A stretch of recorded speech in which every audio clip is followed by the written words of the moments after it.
इस कहानी के लेखक हैं नीतीश कुमार। मांगलिक। एक लड़का अपने ही खून में लथपथ रोते रोते कह रहा था, पापा आप नहीं आए ना मुझे लेने के लिए, देखो मैं मर गया, अब मैं आपको भी मार दूंगा, मैं आपको मार दूंगा पापा। ये मेरे बेटे के आखिरी शब्द थे जो आज भी मेरे जहन को चीरते हैं। इसलिए मैंने ये किताब लिखी है ताकि अपनी कहानी में दुनिया तक पहुंचा पाऊं। तो अब आप बताइए कि कैसी है मेरी किताब, आप छापेंगे ना इसे? अमन एक किताब छापने वाली कंपनी में बैठा अपनी किताब में लिखा सबको सुना रहा था और उसकी सारी कहानी सुन कंपनी के मालिक ने बस इतना कहा, देखो हमें कहानी चाहिए, सच नहीं। आजकल सच किसी को नहीं चाहिए होता है, सबको मसाला चाहिए। और तुम्हारी कहानी में तो कोई लड़की भी नहीं है, पढ़ने वाले बोर हो जाएंगे। अमन जाओ कुछ नया लेकर आओ, आजकल मार्केट में ये सब नहीं चलता।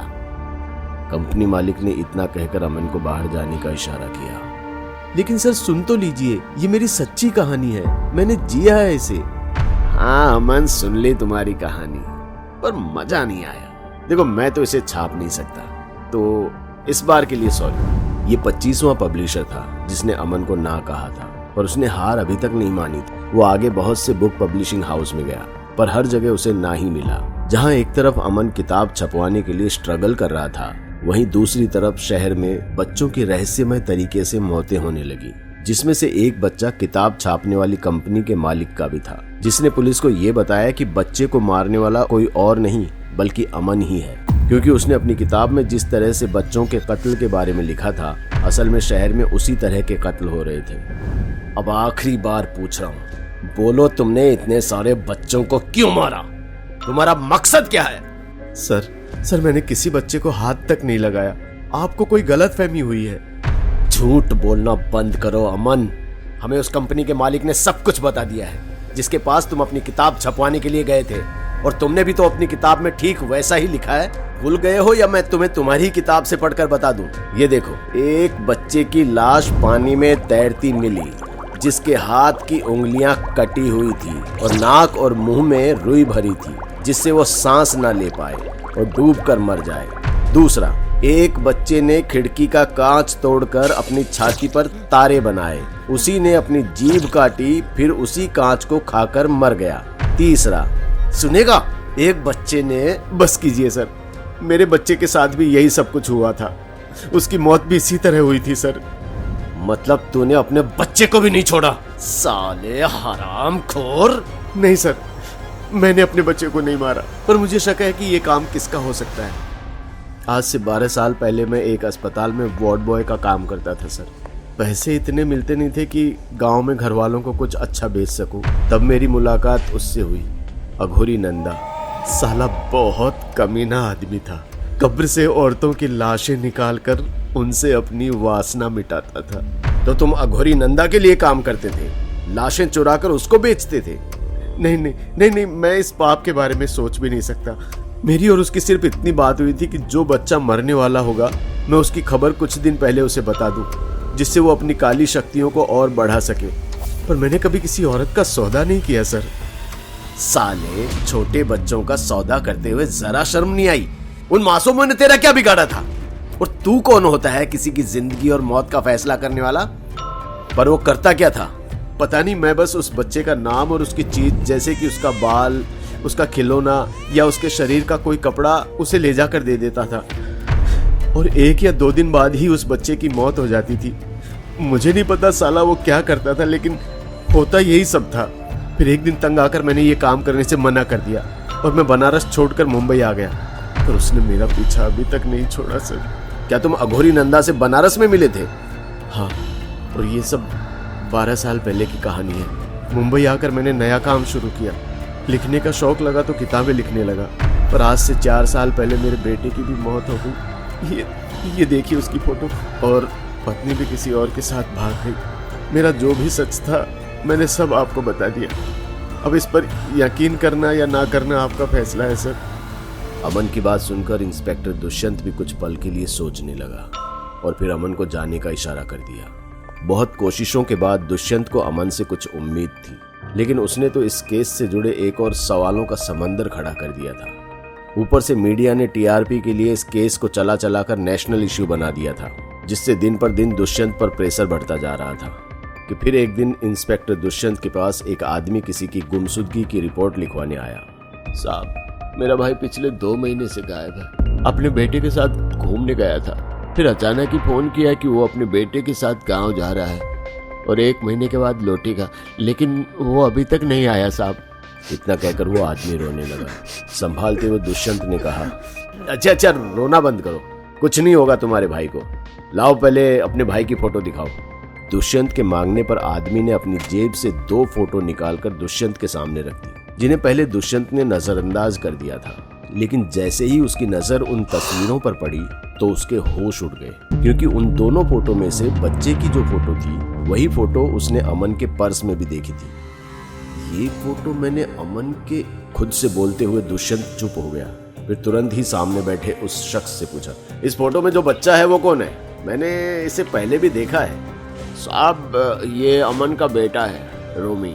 अपने बाप के साथ ये भी लापता है। और इस फोटो में जो आदमी है उसका नाम क्या है और ये करता क्या है? साहब, अमन नाम है मेरे भाई का, वो एक लेखक है और ये उसका ही बेटा है, रोमी। प्लीज ढूंढ दीजिए दोनों को। ये सुनकर दुष्यंत के होश उड़ गए, क्योंकि रोमी को उसका बेटा बताने वाला एक शख्स और था, और वो भी लेखक था जो खुद को अमन कह रहा था। बस फर्क इतना था कि शक्ल दोनों की अलग अलग थी। अब दुष्यंत के आगे एक मुसीबत और खड़ी हो गई। उसने तुरंत ही अपने पास से एक तस्वीर निकालकर सामने बैठे उस आदमी को दिखाते हुए कहा, क्या तुमने इस शख्स को कहीं देखा है? अरे ये तो विष्णु है, एक दिन इसे अपने भाई के साथ देखा था। ये मेरे भाई की बीवी के गांव से आया था, बोल रहा था कि पैसे की बहुत जरूरत है और काम चाहिए, तब इसे एक छोटा मोटा काम दिला दिया था मेरे भाई ने। फिर उस दिन के बाद से ये कभी नहीं दिखा। उस शख्स की बात सुनकर दुष्यंत ने कहा, क्या तुम अपने भाई का कुछ प्रूफ दिखा सकते हो? ये सुनते ही उस आदमी ने तुरंत ही असली अमन का राशन कार्ड और आईडी प्रूफ निकालकर टेबल पर रख दिया, जिसका साफ मतलब था कि दुष्यंत ने हाथ में आए मुजरिम को छोड़ दिया। इससे पहले जो शख्स खुद को अमन कह रहा था वो अमन नहीं, विष्णु था। तो इसके आगे की कहानी अब विष्णु खुद ही बता सकता है। गुस्से में दुष्यंत का खून खोलने लगा। उसने सामने बैठे आदमी से बस इतना कहा, तेरे भाई की बीवी का गांव कहाँ है? दुष्यंत का सवाल सुनकर उसने तुरंत ही एक पेज पर पूरा एड्रेस लिख दुष्यंत को थमा दिया। दुष्यंत अपने साथ 2 हवलदार लेकर सीधा पते की ओर चल दिया। पता दरअसल चंबल के एक गांव का था और दुष्यंत को पहुंचते पहुंचते रात हो गई थी। उसके गांव जाकर जब पूछताछ की तो पता चला कि विष्णु अभी 3 दिन पहले ही अपने गांव वापस आया है और पिछले 3 रातों से वो किसी साधना को पूरा करने आधी रात को शमशान जाता है और इस वक्त विष्णु उसे शमशान घाट में ही मिलेगा। दुष्यंत भी पूरी तैयारी के साथ शमशान घाट को चल दिया। वो अभी कुछ दूर ही था कि तभी उसे किसी बच्चे की खूब जोर जोर से चीखने और रोने की आवाजें आने लगी। मत मारो मुझे, मैंने क्या बिगाड़ा तुम्हारा? मुझे मेरे पापा के पास जाना है, मुझे जाने दो। अरे रोमी बेटा, तू चिंता मत कर, मैं तुझे तेरे पापा के पास ही भेज रहा हूँ। वैसे मैंने सोचा था कि मैं तुम दोनों को एक दूसरे के सामने मारूंगा, लेकिन उसे मरने की इतनी जल्दी थी कि मुझे उसे पहले भेजना पड़ा। विष्णु अमन के बेटे रोमी से कहता हुआ अपनी झोली से कुछ छोटी छोटी इत्र की बोतलें निकाल रहा था और फिर एक खाली बोतल रोमी के सामने रख दी। रोमी के हाथ पैर बंधे हुए थे और बहुत दिन से भूखा रहने के कारण उसकी हालत खराब हो चुकी थी। देख रहा है रोमी, इन छोटी छोटी इत्र की शीशियों में उन सब बच्चों की आत्मा कैद है जिन्हें मैंने अपने हाथों से मारा था, और तुझे भी मारकर मैं तेरी आत्मा को इस बोतल में भर लूंगा और तेरे बाप की तरह तेरी लाश को भी चंबल नदी में फेंक दूंगा। विष्णु रोमी से कहता हुआ सामने जल रहे हवन कुंड में अपना हाथ काटकर अपने ही खून की आहुति देने लगा और फिर एक बोतल को अपनी मुट्ठी में भर अग्नि के ऊपर तोड़ देता है और बोतल में कैद आत्मा को अपने अंदर सोख लेता है। हर आत्मा के साथ विष्णु का शरीर और बलशाली हो गया। उसकी आंखें पहले से और गहरी और लाल हो गई थी कि तभी इंस्पेक्टर दुष्यंत ने अपने 2 हवलदारों के साथ विष्णु के ऊपर हमला कर दिया। हवलदारों ने तुरंत ही विष्णु के दोनों हाथ पकड़कर उसे अपने कब्जे में ले लिया था और फिर दुष्यंत ने रोमी को आजाद कर दिया। पर अभी तो खेल शुरू हुआ था। वो दोनों हवलदार विष्णु को संभाल नहीं पाए, जिससे वो आजाद हो गए और अगले ही पल दोनों हवलदारों का सर उनके धड़ से अलग कर दिया। तुझे क्या लगा था इंस्पेक्टर, तू इन मामूली टटपूंजियों से मुझसे जीत जाएगा? हाँ? अब देख मेरी ताकत का नमूना।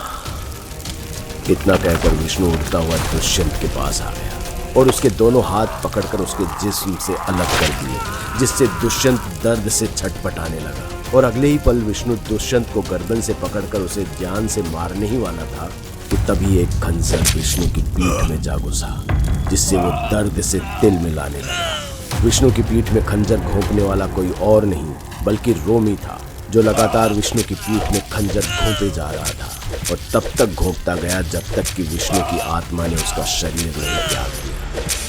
कुछ दिन बाद जब केस क्लोज हुआ तो एक प्रेस कॉन्फ्रेंस के दौरान रोमी ने बताया कि विष्णु एक साइको था।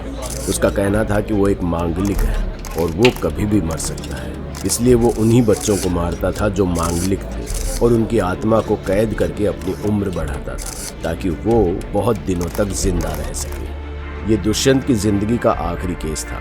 इसके बाद सरकार ने उसे रिटायर कर दिया और 5 साल बाद आज वो इस केस पर किसी से किताब लिखवा रहा है ताकि वो रिटायर्ड इंस्पेक्टर के साथ साथ एक लेखक भी कहलाए।